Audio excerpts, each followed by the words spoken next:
So I've been teaching robotics for more than 20 years. I've been a classroom teacher for more than 30 years, really. I've been robot man for about 8 years, but I've taught robotics in the classroom for more than 20 years. And here are some tips. I'm going to tell you some tips on how to teach robotics.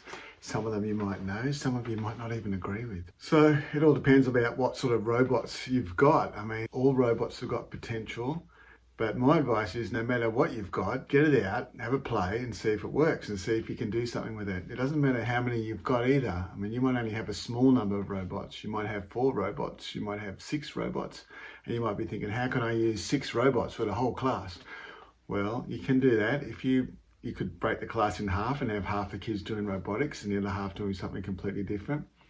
Or you could even have large groups of people, especially if you're still just learning how to use the robots. You could have groups of 6 kids with 1 robot and they've got to work out how to use it, maybe make a poster on instructions, on ideas on how to use it and that sort of thing. So the possibilities are endless. Doesn't matter how many robots you've got, if you use a little bit of creativity and a bit of initiative, you can find some ways to use those robots. Another option is you could just buy some more. If you've got money to buy some more, that's a good idea. Or you could sell the ones you've got. Sometimes I go into schools and there's a heap of robots that are not used anymore, and they're worth a fair bit of money, but they're not used. And if you sold them, you could buy some newer or better ones. Or even sometimes some schools have got so many robots, but they don't have any devices to code them or control them. So maybe it's a good idea to sell some of those robots and buy some iPads or tablets or something to control them or code them with. A good place to look is to look on eBay. So sometimes I buy the odd robot here and there off eBay because often people buy them for their families and they use them for a couple of months and realise, hang on, we don't use this very much, and they want to sell it. So I picked up a lot of robots on eBay, especially Dash and Cubelets. If you're starting with absolutely nothing, then I recommend Lego Spike Prime. I mean, you really can't go past Lego. Lego got voted Toy of the Century last century, and every kid knows how to play with Lego to a certain degree. And the great thing about Lego is that the sky's the limit. They can come up with robot after robot after robot after robot and have so many different ways of making things. Whereas a lot of pre-built robots, a lot of simple robots, they sort of only have a limited amount of functions, but Lego has endless functions. So I recommend Lego Spike Prime. Lego targets Spike Prime to sort of grade 5 to grade 8 kids. So from around 10 years old to maybe 14, 15 year old, but I've used it with younger kids and I think it's suitable for grade 3 up to year 10 easily. A few other robots that I use, and I'll just quickly list them here. I use these because I find them good. I use Cubelets, and I've used Dash, and I've used Sphero Indies, and I've got Tailbots, and I've got Coding Express Trains, and I've got Mindstorm's EV3s. Now the EV3s are kind of becoming obsolete because they were released in 2014, but Lego's not really supporting them anymore, and they're even limiting the software releases. So they're not updating the software anymore. So some operating systems are going to start not being able to use some of the old software. For example, the latest iMac iOS isn't really compatible with the EV3 software, I don't think, or it won't be in the future very soon. So the old EV3 stuff is awesome, and I made a video about that here. You can check that out. You know, if you obviously don't buy EV3s because they're outdated and no longer supported or in use. You can't buy new parts from Lego or get them replaced from Lego anymore. They're not supported anymore. You can get a lot of second-hand parts off eBay, and even new parts off eBay, and even new parts which look like Lego parts, but they're actually cheap Chinese copies, but that's okay, they will still work. But I wouldn't be buying them. If you don't have any robots, I wouldn't be buying the EV3s because they're getting a bit old now. But if you have got them in the cupboard, then I recommend that you still use them because they are still very awesome and useful. At least until July next 2026. After that, you might have a bit of trouble getting the software or using the software. I've seen a few other robots in schools which I don't own, which I think still do a pretty good job. And I think one of the best ones is an Edison. Edisons are pretty cheap compared to other robots, and they do a lot of things that you might want to do with robotics. So Edisons are a good starting point. If you've never bought robots and you don't want to fork out the money for Lego Spike Prime, then Edisons are a good alternative. And another one I see a lot is microbits. Now microbits, a little more technical. You can do a lot of stuff with microbits. They're a pretty good little investment and not very expensive. Other robots I've seen in schools, there's a lot of schools that have got B-bots. The B-bots are really popular in schools, and I've seen them everywhere. Every second school I go to has got B-bots. They're quite good for young kids, but you can't really use them for more than like 1 year at a time. So if you've got new B-bots, then maybe prep 1s and 2s can use them. But after that, then you might just want year 2s to use them, or just preps to use them, or just grade 1s to use them, because they're pretty limited in what you can do with them. There's two types really. There's the older ones which take AA batteries, and there's ones that take that have got a rechargeable lithium. It's good to get the ones with the rechargeable lithiums. Okay, and another one that I see in schools are the Sphero bolts and minis.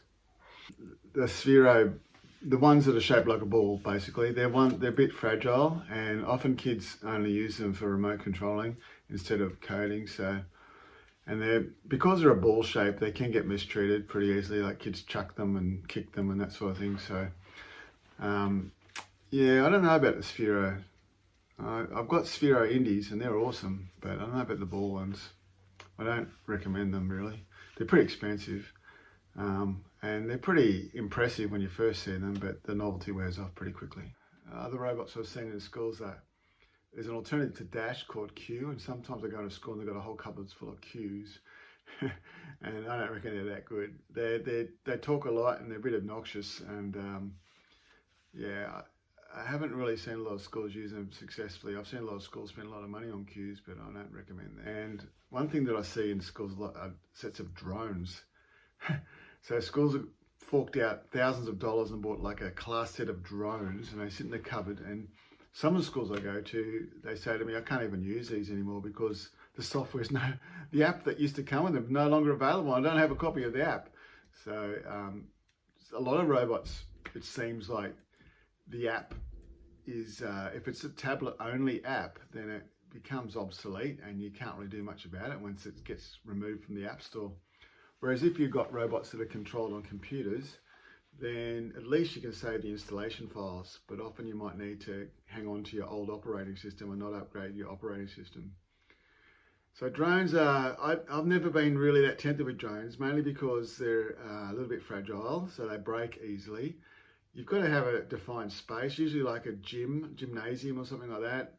You can't really take them outside, or they just might fly away. I think they're quite limited in what you can do with them. Sure, the novelty is fantastic. The first time you get them out, it'd be awesome and fun, and maybe the first few times, but then what are you going to do with them?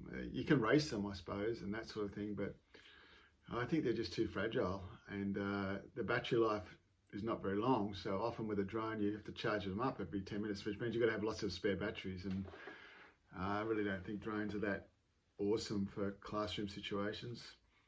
That'd be good for like a little incursion or something, but to have them in the classroom all year, I don't think you're going to get good use out of them compared to something like Lego, which would be about the same price.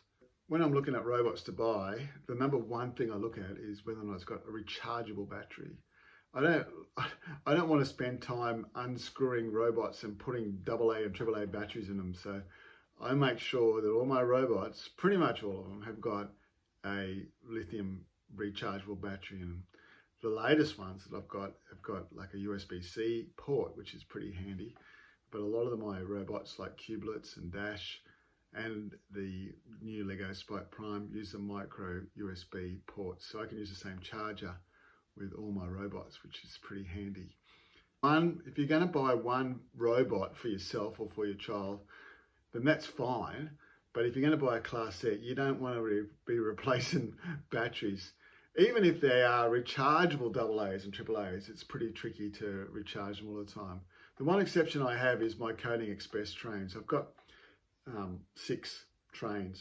Coding Express take AAA batteries, and I've got some rechargeable AAA batteries, which I replaced. And I mean, they're a bit fiddly because you've got to undo screws and you've got to stick 4 in each one, but they last all day. So I only have to do it once. I don't have to do it during the day when I'm teaching. And they're good. The Duplo trains are awesome because they're Lego. I think kids already know how to use it, and it's just fantastic. So I recommend the Coding Express trains. I've just bought some. My latest investment has been the Lego Coding Express trains. I actually only bought 2 sets of them, and then I topped them up with some other smaller sets that I bought from Big W or Kmart or somewhere. You can buy small train sets for about $100. So I bought 4 small train sets, and I bought 2 of the big educational Coding Expresses, and they've been awesome. I also made my own resources for them. So I used a big core flute board, 1200 millimeters by 900 millimeters, and I built a track on it, and then I traced around the track. And the kids then have their own space to work on when they're playing with my trains, and they don't have to worry about other kids getting in their way or in their personal space and stuff. So I like using big boards so kids are sort of separated in the classroom and they don't sort of get in each other's way. The other thing I look at when I'm buying robots is that they've got to be durable. Okay, they've got to be tough. So if a kid drops it, will it break? If it's a durable, tough robot, then usually they can survive being dropped a few times. So I look for durable robots, and I look for ones with rechargeable batteries.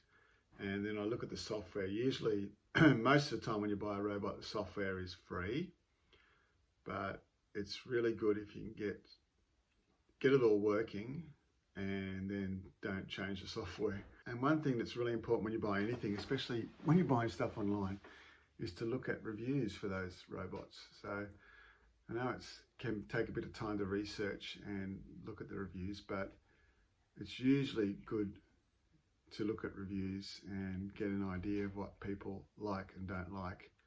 And sometimes some review systems are a bit biased or unfair or unrealistic. I actually don't like Facebook reviews much, because it seems like a lot of people get on there and just make up reviews. So be careful when you're looking at reviews. If there's a lot of people saying the same thing, like it's really good, I bought mine and I've just bought one, I can't wait till mine arrives, and all of that, I think sometimes it's a bit fake. But a good way to look at reviews is to go onto YouTube and to look at people actually talking about the robots and demonstrating what it does. So I always do that. Whenever I've bought a new robot, I've spent a lot of time on YouTube looking at the pros and cons of any robot. Not just the manufacturer's videos, because they'll just show you all the good stuff, but watch maybe a couple of unboxing videos and that sort of thing. I'll tell you an example of a bad robot I bought. It was a Botley robot. Actually, there's one behind me. Where is it? Yeah. So we've got a Botley robot here, and it's a pretty cool little robot. It comes with a remote control, and I thought it was pretty awesome. So I bought 4 of them. They were over $100 each. But then when I realized there were instructions on how to get each remote control to talk to each robot, and you were supposed to be able to do at least 4 at a time. But I took them into a classroom and it was just a nightmare, because kids couldn't connect, and then they'd connect to someone else's robot. And I thought, man, I mean, the tailbots and B-bots are better because they've got their buttons on top of the robot to control it. But these ones had cute little remotes, but it wasn't convenient because the kids couldn't connect properly and they couldn't therefore control it. So it was a bit of a disaster. But they're a good design in lots of ways, but just for the fact they got remote controls made them no good for the classroom. So one thing you've got to consider is how easy is it to connect all the robots at once. I mean, I've got 10 Lego Spike Prime kits and we can connect them all at the same time pretty much very easily. But sometimes things get a bit glitchy if you try and connect too many at once. So just be careful if you're buying things that have got remote controls or relying on Bluetooth, because if you've got too many happening at once, sometimes there's errors. I mean, these are great if you just had a single child or a couple of kids in your family and you wanted 2 of them, but I would never buy more than 2 Botley robots. I'm not a big fan of all the accessories you can get with some robots. For example, with the Dash, you can get things like catapults and xylophones and all sorts of things, but I don't think that they're a very good investment. For one, they're very expensive to get the accessories. And another thing is that it's just more stuff you have to deal with. So you have to find a spot for it, you have to look after it, you have to keep it separate, you have to make sure it doesn't get lost, and you might have to label it, and it's just more stuff. And often they're not that good. I bought an xylophone for my Dash, and I used it a couple of times in the classroom, but it was a bit of a nightmare because every time the kids needed to use it, they had to calibrate it so that it would work properly. And we were calibrating it 2 or 3 times a lesson. And I could imagine having 6 xylophones and it'd be just nuts. So some of the Dash accessories are pretty cool, but they're a bit flimsy too, like the catapult. Pretty awesome maybe the first time you use it, but how useful is it? And compared to the cost, maybe I just invest more money in actual robots rather than all the accessories. A good example of that is Dot. I mean, Dot comes with Dash, and it doesn't come with it necessarily. You can buy it in a kit that comes with it, or you can buy them separately. But a lot of kids don't like the Dots because they don't do much. And I've had teachers tell me, oh, they hate Dot because Dot doesn't do anything. They just makes noises and lights up and stuff, compared to Dash, which can be controlled and move around and stuff. So, yeah, I'd be careful buying accessories for robots. There's a lot of gimmicks that come with robots. Like Bbots sell a lot of mats, for example, that you can buy, but they're expensive, like $50 a mat. And I'm thinking, man, I just buy a bit of core flute and draw up my own 15cm squares, and it costs about $10. And you can make some pretty cool board games yourself using your own creativity without having to fork out heaps of money on accessories. So I like to build a lot of my own resources. And you might think I haven't got time to do that, but I do build a lot of resources like board games. But I've also got things like my sumo wrestling battle arenas, which have lasted me years. So it's a bit of an investment in time to build something like that. But you might know someone who build it for you, or even a parent or a woodwork teacher or someone in the school might build you some of these things. And you actually don't have to spend the time building it. But I found the sumo wrestling rings with the white ring around the outside have been really useful, not just for sumo wrestling, but for other things like cup challenges. And I just think that they're a good resource that you'll use over and over again. I remember at my old school, I had one sumo wrestling ring, and I used it every year for about 8 years. So that was pretty awesome. And I've got planks and things for plank battles. But the most common thing I use is the big core flute boards, because you can divide them up into squares and you can get the robot to travel X amount of squares. And you can even get kids to make the board games too. So don't underestimate the resources you got in your classroom. Kids can come up with some pretty cool ideas for games. In fact, you could give like 6 groups a sheet of core flute and a couple of rolls of electrical tape and say, come up with an awesome board game for this robot. So I mentioned before about lithium batteries. It's important to buy robots with lithium batteries. If you do have robots with lithium batteries, one of the most important rules is that you charge them. If you don't charge them, then they can die. So it's recommended that lithium batteries are charged at least once every 3 months. So in a school situation, that's about once every term. So make sure you charge your batteries often. If you haven't charged your batteries for a long time, stop this video now and go charge them. And I mean, if they don't have built-in lithium batteries, then you can, like I said, you can buy rechargeable AA's and AAA's, and I often buy them from eBay. And you can buy charger units as well that will charge them. So one of the most important things I think as a teacher is just to have stuff organized. So maybe you have to label everything. All my robots, for example, have got names, and you should name every robot. So when kids are trying to connect to a device, they can find the name pretty easily. And there's easy ways to name actual robots, not just with a sticker on the outside, but for example, Dash and Spike Prime, you can name the robot within the app. So when the app turns on, you can see the robot's name that you're trying to connect to. So it's important that you label everything and name everything that you can, especially if you're using other devices like iPads or computers or other tablets, because if you don't label things, then connecting is going to be a nightmare. And sometimes you just might number everything or give it a letter. That's fine too. I've got some pretty crazy names for my robots. And one thing that people are a bit hesitant about is having lots of little pieces for, like, for example, using Lego Spike Prime. There's lots of little pieces, and lots of little pieces can get lost and mixed up. Well, I've put a picture on top of every box, and the kids try and sort out the Lego at the end of every lesson, where you have a little 5-minute period to sort out little bits. So I say to kids something like, we're not going to just pack up in 1 minute. I want you to spend 5 minutes or even 10 minutes sorting out all your kit. Make it look as tidy as it can. Make it look maybe the tidiest in the class, or at least tidier than it did when you first opened it. So spend a bit of time sorting out all the little pieces.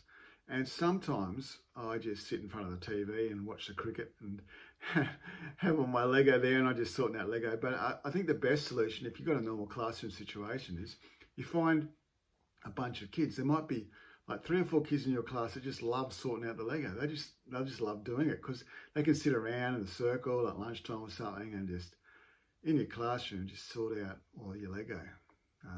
And I find that kids love sorting it out. Once they get started, they say things to me like, you know what, this is quite nice. And another kid will say, therapeutic. I go, what? And they go, yes, it's quite satisfying. Yeah, so sorting out the Lego doesn't have to be your job, and it doesn't have to be a nightmare. It can be something that the kids do. And then you've got to find somewhere to store it all. So I often store just the Lego. I store the Lego parts in the original tubs, but I often take out all the important pieces, like all the sensors and motors and things. They only come out when the kids need them. And if you keep all the hubs out, if you keep the main part or the part that you're going to charge, keep them separate to the rest, then it makes charging easier. For example, with my tailbots, I just have them all put in a little container, and they're all got the charger hole facing up, so I can just open the lid, charge them all, close the lid, and then they're ready to go. And so with my hubs for my Spike Prime. I mean, some things are a bit trickier to charge, but what you need is an area where you can charge. So it might just be inside a cupboard, or it might be on some table somewhere, but it should be somewhere where kids really can't get to. It's not good for kids to actually put things on charge, because sometimes they ruin the charging points if they shove it in too hard or that sort of thing. Unless, again, you've got a team of people that are in charge of charging, but perhaps it's a little bit dangerous too, so maybe that's the thing you should be doing. Some people get a bit confused about what devices to use with their robots. Usually it comes down to what's available. I strongly recommend getting some tablets or iPads for your robots that are specifically just for your robots. Okay, and that way you can number all the iPads or tablets, and then they can easily correspond with the same robot. So if you always use the same robot with the same tablet, then there's a lot less hassle with connecting. If you switch around the tablets and you switch around the robots, then it often takes longer to connect, and there can be issues. Sometimes, for example, with Lego Spike Prime, whenever you change tablets, you need to update the hub for some reason. So it's a bit annoying. So I recommend, if you can, having a device per robot. And I just have I have 16 iPads, and I have them numbered 1 to 16, but I also have a letter on them: A, B, C, D, E, F, G, H, I, J, etc. And I also have a name of it, so they can actually match 3 different sets of robots, those iPads, and the same iPads are always used with the same robots. So, I mean, it might not be an option for you. When I first started Robot Man, I bought reconditioned iPads, and I could buy second-hand iPads, and they worked really well. So I still use some iPad 5s and iPad 6s that I got ages ago, but they still work well, and the software still works well. And if you don't update the software, then they'll continue to work. But you get into trouble when you start updating the iOS and updating the software. If that sort of thing, you need to do that, then maybe you just got to do it. But often you don't need to do it. And if it's working, my recommendation is don't update it. Okay, just turn automatic updates off anyway. And don't update your software unless you really need to. I mean, half the time when they update a new iOS, they say things like, you should get the new iOS because now it's got 6 new emojis. Yep. I don't care. Don't worry about updates. Updates are a bit overrated, I reckon. So don't update it if it's working, okay? Unless you're going to update all of them. Okay, so maybe update one, see if it still works, and then update all of them. Okay, I recently had troubles with my Spike Prime because I updated the app on my laptop, but I didn't update it on my iPad. And then when I went to use it on the laptop, it was fine. But then when I went to use it on the iPad, it said there was an error.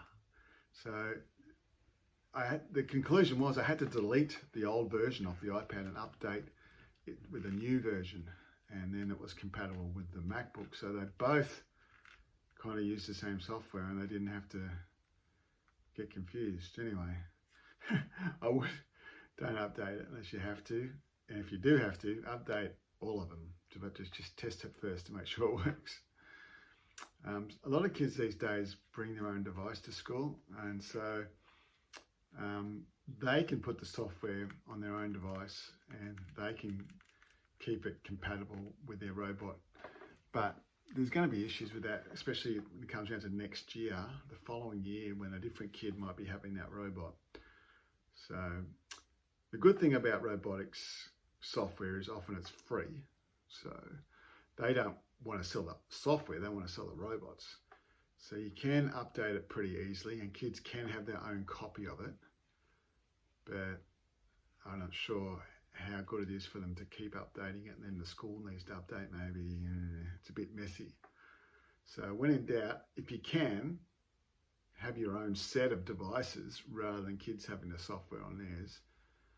But if they do have it on theirs, then it's not the end of the world, because at least they can work on their software. They can work on their coding and stuff at home then, and they don't even need the robot or a school device, and they can do it 24/7. So there's a bit of controversy about whether to use tablets or computers. I think tablets are more versatile and more portable, but computers have the advantage that you can keep the installation file somewhere. So if you put an app on a tablet or an iPad, then the app disappears from the App Store. You're pretty well stuffed, unless you've made a backup image of your iPad. So if you do have iPads or tablets, it's really good to make a backup image of your device every now and then. So if the app does become obsolete in the App Store, at least you can still install the image. And an image would have all the programs on it already installed. So you don't need the installation files again. You can just copy that over. So I guess one of the main tips for using iPads is make sure you have a solid image that you've backed up. And you can go through your settings and work out how to back up an image to iCloud. The problem is you might have to pay for storage because iCloud only allows like 5 gigabytes of space, I think. So if your image is too big, you're going to have to pay for storage. If you use a PC or a MacBook, then you can actually keep the installation files for the software normally. So the only image with that is if your operating system updates, then the installation file might not work. One of the alternatives to that would be to downgrade your operating system back to a previous version, and that's often an option if you're a computer genius. There's 2 things that I emphasize in every single lesson when I teach robotics, and you might think it's a bit silly, but these 2 things make things run smoothly. Number 1 is the kids have got to be nice to each other.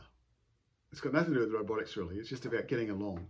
So if kids are going to work in groups, I say to them, listen, when you're working in groups, you've got to listen to other people's ideas. You're not allowed to be too dominant and bossy, but you also got to contribute. You can't just sit there and do nothing while your partner does everything. So I talk about being nice to each other in a group situation, but I also talk about the fact that a lot of my robotics lessons, kids are doing something that's fairly competitive, whether it's something like sumo bots or plank battles or racing.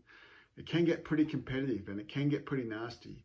So it's important that kids don't take it too seriously and get too upset when they lose or brag too much when they win, but they're actually good sports. So I talk a lot about good sportsmanship at the start of every lesson. And the other thing I say to them is to be nice to my equipment. You got to be nice to people, but you also got to be nice to my robotics gear because it's expensive and we want it to last a long time and we want other kids to be able to use it. So can you please look after it? And I actually go through a bit of a routine where I set everything out nicely at the start. And then at the end of the lesson, I say it's got to look like that again. So at the start, I might even take a photo of what it looks like.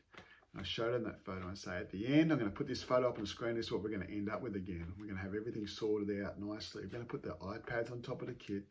We're going to have the sensors and the hub on top of the kit or whatever I'm doing. Everything has to be set out beautifully like it was at the start. And I don't want them to be rough with the equipment. If you're rough or silly, you miss out. Some of the robots, like if it's got wheels, I always tell kids not to push them. Kids like to push things with wheels, but they shouldn't push them. And that often is a cause of things breaking.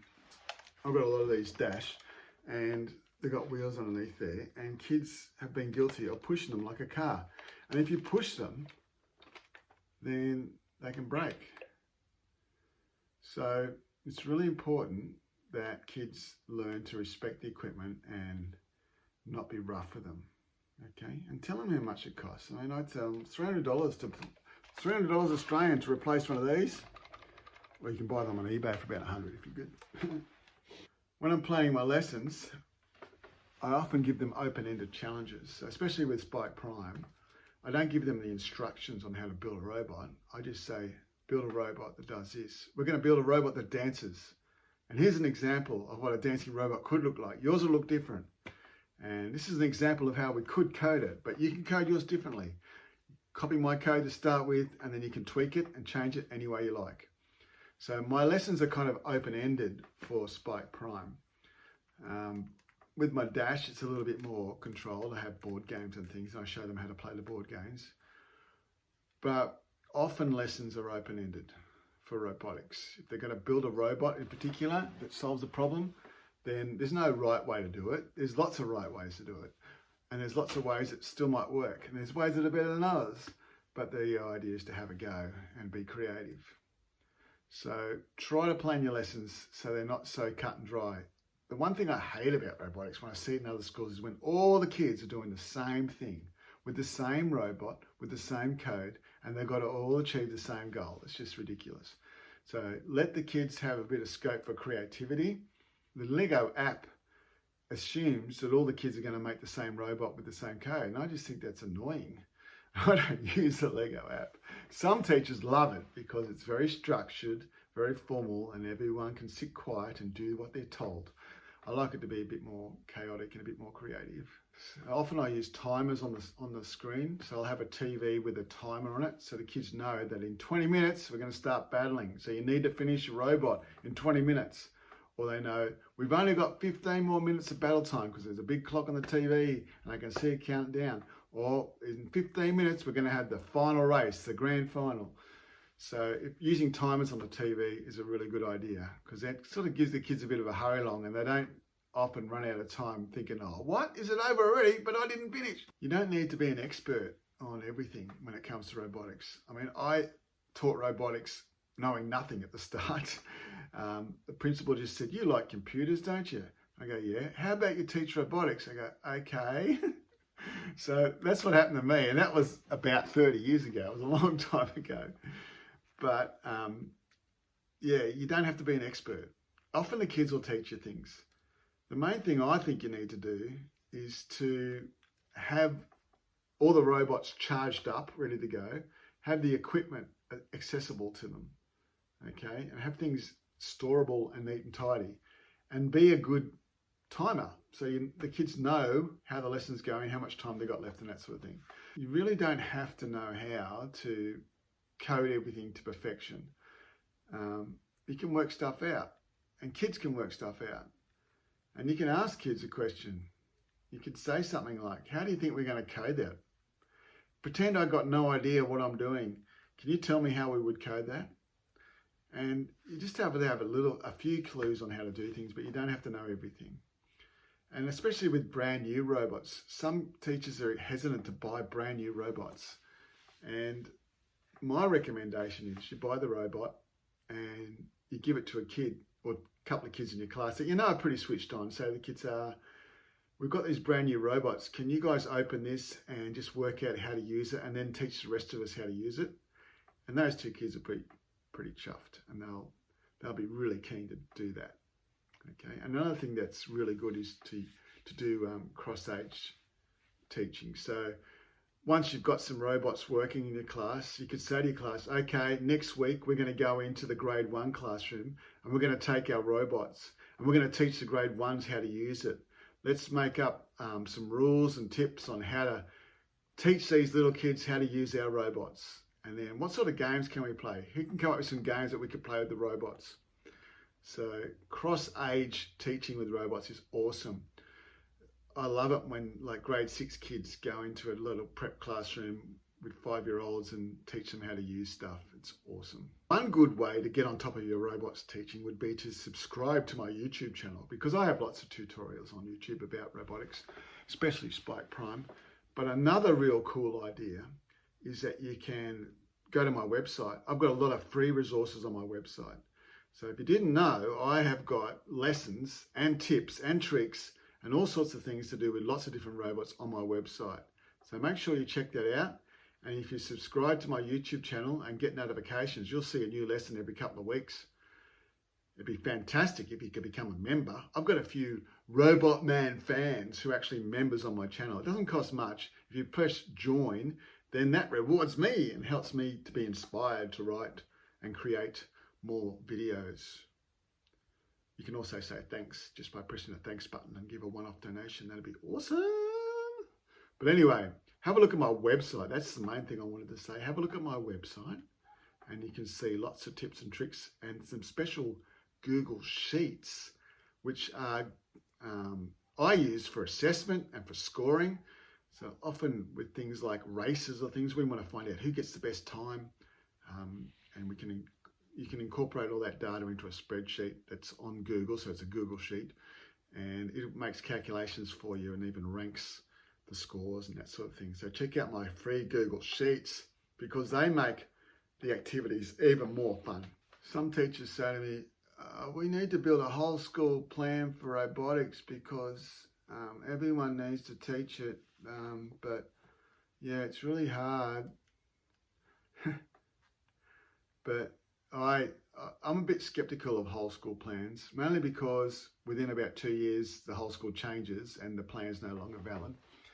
Teachers often teach to where their strengths are. So even if you've got a cupboard full of robots, if one teacher has used B-bots and that's all they've used, that's all they probably want to use and that's all they're going to use. And no matter what year they're teaching, they want to teach the B-bots. So I think it's pretty unrealistic to come up with a whole school plan that you can use from year to year. It's good to have a whole school plan for this year and maybe next year, but after that, times change, robots change, people change, staff change, that sort of thing. So it's pretty hard and unrealistic to come up with a whole school plan that's going to last for years and years with robotics. I recommend that you find a robot that you're passionate about. You might be the only one in the school that's passionate about robots, or you might even have to teach the whole school. And if you need to come up with a whole school plan because you're the only one who's teaching it, then maybe have a look at the robots you've got, have a look at a couple that you could buy if you've got a budget, and then ask AI to come up with a plan for you. I'm not joking. You can go to ChatGPT, you can type in a prompt, something like, you can just ask it anything you like and it will come up with like a 10-week plan with lessons, and even ask it for links to the curriculum, or it'll provide links to the curriculum if you ask it to. AI is pretty awesome for teachers. I've been Robot Man for 8 years, so I never really used AI in the classroom, but I've seen it in use. My wife's a teacher and she uses it, and you can come up with all sorts of crazy good ideas and documentation just by asking AI a few cool questions. So get onto AI and tell AI what you've got and ask him for some plans. So really, in conclusion, your main job as a teacher isn't to know everything. You will need to troubleshoot some things, and after you've used the robots for a while, you realise there's probably 4 or 5 things that go wrong all the time, and they're the things you can fix pretty easily. But the main job is to be a facilitator. You just have to give the kids a push in the right direction. You just got to provide them with some sort of challenge Maybe set up an obstacle course in your classroom and say, we've got to get the robot to go from A to B. Let's do it. And let the kids come up with a solution to the problems.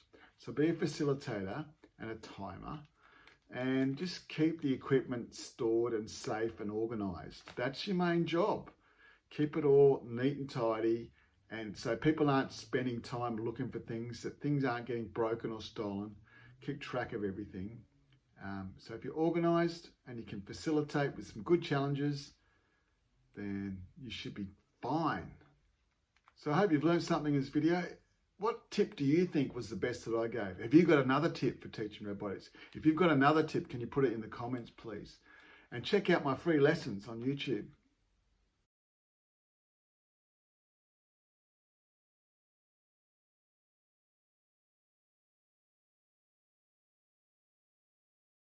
And here's a list of my current members. Good on you guys. Thanks for the inspiration and the encouragement.